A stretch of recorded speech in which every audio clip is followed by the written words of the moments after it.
అహ్మదాబాద్ ఘోర విమాన ప్రమాదంలో దర్యాప్తు కొనసాగుతోంది. విమాన ప్రమాదంపై దర్యాప్తు చేసేందుకు అమెరికా అధికారులు ఏఏఐబి బృందం అహ్మదాబాద్ కు చేరుకుంది. విమాన ప్రమాద స్థలాన్ని బృందం పరిశీలించింది.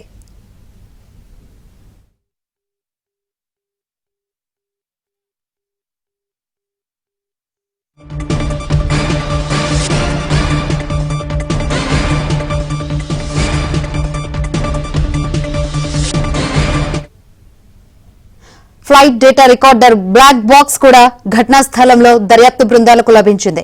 దీంతో విమాన ఇంజన్ థ్రస్ట్ నష్టమే కారణమా, పైలట్ లోపం ఏమైనా ఉందా, విమానంలో తలెత్తిన ఇతర సాంకేతిక లోపాలను శోధిస్తున్నారు.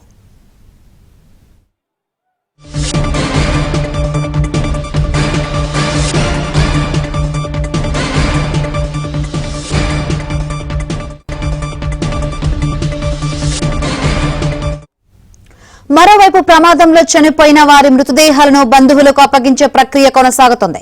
ఇప్పటి వరకు 80 మంది మృతుల DNA నమూనాలు బంధువులతో సరిపోల్చారు. 33 మృతదేహాలను కుటుంబాలకు అప్పగించారు. మృతదేహాలను గుర్తించి బాధిత కుటుంబాలకు అప్పగించేందుకు ఫోరెన్సిక్ బృందాలు 24 గంటలు అవిశ్రాంతంగా పనిచేస్తున్నాయి.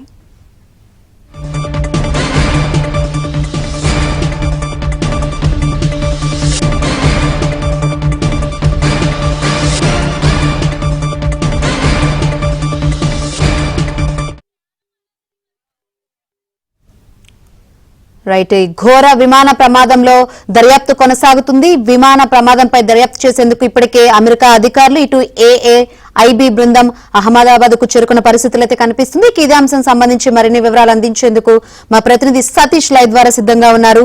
సతీష్.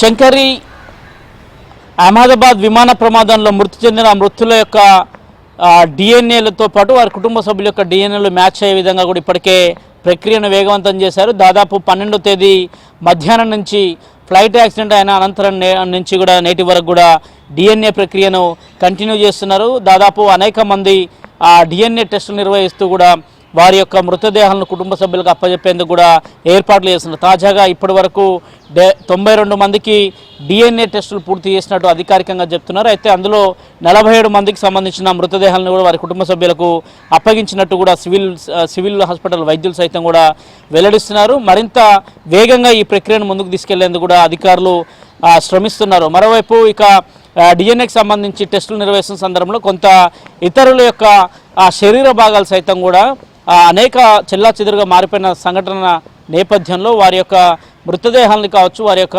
డిఎన్ఏ టెస్టులకు కావచ్చు సంబంధించిన వాటిలో కొంత కష్టతరంగా మారుతున్న కూడా అధికారులు చెప్తున్నారు. ప్రస్తుతానికి మాత్రం 92 టెస్టులు పూర్తి చేసినట్టు, అందులో 47 మందికి అధికారికంగా వారి యొక్క మృతదేహాలను కూడా అప్పజెప్పినట్టు కూడా అధికారులు చెప్తున్నారు. ఇక గుజరాత్ మాజీ సీఎం విజయ్ రూపానీ యొక్క మృతదేహాన్ని మరి కాసేపట్లో వారి కుటుంబ సభ్యులకు కూడా అప్పగించేందుకు ఏర్పాట్లు చేశారు. ఇప్పటికే గుజరాత్ ప్రభుత్వానికి చెందిన మంత్రులంతా కూడా సివిల్ హాస్పిటల్కి చేరుకున్నారు. సివిల్ హాస్పిటల్ ప్రాంగణం బయట వారంతా వెయిట్ చేస్తున్నారు. మరి కాసేపట్లో ఆయన మృతదేహాన్ని సైతం కూడా కుటుంబ సభ్యులకు అప్పజెప్పబోతున్నారు. ఇక 2 గంటలకు రాజ్కోట్లోని వారి నివాసాన్ని, రాజ్కోట్లో వారి యొక్క స్వగ్రామానికి భౌతికాయాన్ని తీసుకెళ్లబోతున్నారు. ప్రత్యేక విమానంలో నేరుగా అహ్మదాబాద్ ఎయిర్పోర్ట్ నుంచి రాజ్కోట్కు ప్రత్యేక విమానంలో విజయ్ రూపానీ యొక్క డెడ్ బాడీని కూడా తరలించబోతున్నారు. సాయంత్రం 5 గంటలకు గుజరాత్ ప్రభుత్వం అధికారిక లాంఛనాలతోని అంత్యక్రియలు కూడా పూర్తి చేయబోతున్నాయి. అంత్యక్రియలకు భారతీయ జనతా పార్టీకి సంబంధించిన శ్రేణులతో పాటు అటు గుజరాత్ ప్రభుత్వానికి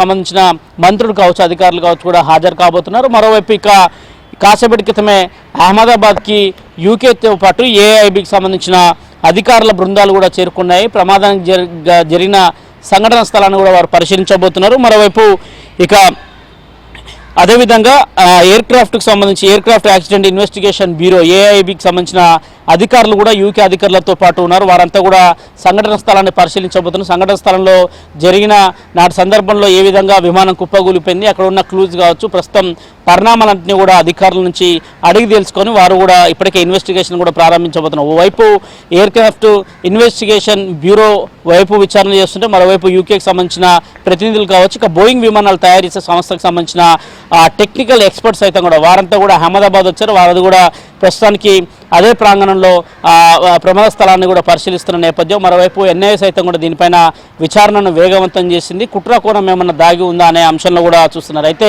ఇటీవల ప్రమాదం జరిగిన వెంటనే ఆ రోజు సాయంత్రానికే ఎనర్జీ టీం అంతా కూడా బ్లాక్ బాక్స్ను ఛేదించింది. బ్లాక్ బాక్స్ను వారు స్వాధీనం చేసుకున్నారు. దాన్ని డీజీసీఏకి పంపించారు. ఇక బ్లాక్ బాక్స్లో ఎలాంటి వారి యొక్క వాయిస్ రికార్డ్ అయింది అనేది కూడా చూడాల్సి ఉంటుంది. ఎందుకంటే పైలట్లు ఘటన జరుగుతున్న సందర్భంలో ఒక్కసారిగా విమానం కిందికి దిగిపోయి నేలను ఢీకొట్టే సందర్భంలో పూర్తిగా కూడా ఆ సందర్భంలో మేడే అనే కాల్ని కూడా వారంతా కూడా ఏటీసీకి పంపించినట్టు తెలుస్తుంది. ఏటీసీతో దాదాపు 5 సెకండ్ల వరకు కూడా వారు మాట్లాడిన ఆడియో కూడా ఏటీసీ దగ్గర రికార్డ్ అయిందనేది కూడా అధికారులు చెప్తున్న నేపథ్యం. మరోవైపు ఉన్నత స్థాయి కమిటీని కూడా ఇప్పటికే ఏర్పాటు చేశారు. ఆ హై లెవెల్ కమిటీలో దాదాపు కేంద్ర హోంశాఖ కార్యదర్శి సైతం కూడా ఈ సమావేశానికి ఆయన హై లెవెల్ కమిటీకి చైర్మన్గా ఉన్నారు. ఆ కమిటీలో అటు పౌర విమానయాన శాఖకు సంబంధించిన అధికారులు కావచ్చు, ఇదేవిధంగా కేంద్ర హోంశాఖకు సంబంధించిన జాయింట్ సెక్రటరీ కావచ్చు, అదేవిధంగా వివిధ విభాగాలకు సంబంధించిన అధిపతులంతా కూడా ఆ కమిటీలో ఉన్నారు. వారంతా కూడా కేంద్ర పౌర విమానయాన శాఖ మంత్రి రామ్మోహన్ నాయుడుతో నేరు సమావేశం అవకాశాలు కూడా చాలా స్పష్టంగా కనపడుతున్నాయి. ఆ సమావేశానికి సంబంధించిన అంశంలో కూడా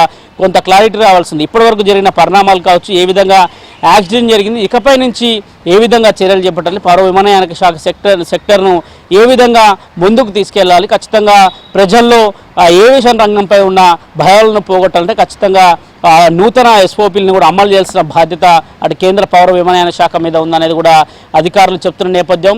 ఇదే అంశాన్ని కూడా ఇటీవల మీడియా సమావేశం ద్వారా కూడా రామ్మోహన్ నాయుడు కూడా మీడియా ముఖంగా కూడా ఇదే అంశాన్ని వివరించారు. హై లెవెల్ కమిటీతోని సోమవారం భేటీ కాబోతున్నాం, భేటీలో అనేక అంశాలను కూడా చర్చిస్తామనే అంశాన్ని చెప్తున్నారు. ఇక బ్లాక్ బాక్స్కి సంబంధించిన అంశంలో మాత్రం కొంత క్లారిటీ రావాల్సింది. డీజీసీఏ దానికి సంబంధించి ఇప్పటికే డీకోడింగ్ చేస్తున్నట్టు కూడా తెలుసు. దానికి సంబంధించి ఎంతసేపు పైలట్ ఏటీసీతో కావచ్చు, అదేవిధంగా పైలట్ ఇతరులకు కోఆర్డినేట్ చేసిన సందర్భం కావచ్చు, ఎందుకు కంట్రోల్ చేయలేకపోయారు, అవుట్ ఆఫ్ ది కంట్రోల్గా ఏ విధంగా వెళ్ళిపోయిందనే అంశాన్ని కూడా బ్లాక్ బాక్స్కి సంబంధించిన వివరాలకు సంబంధించిన డేటా కూడా త్వరలో రాబోతుంది. శంకర్.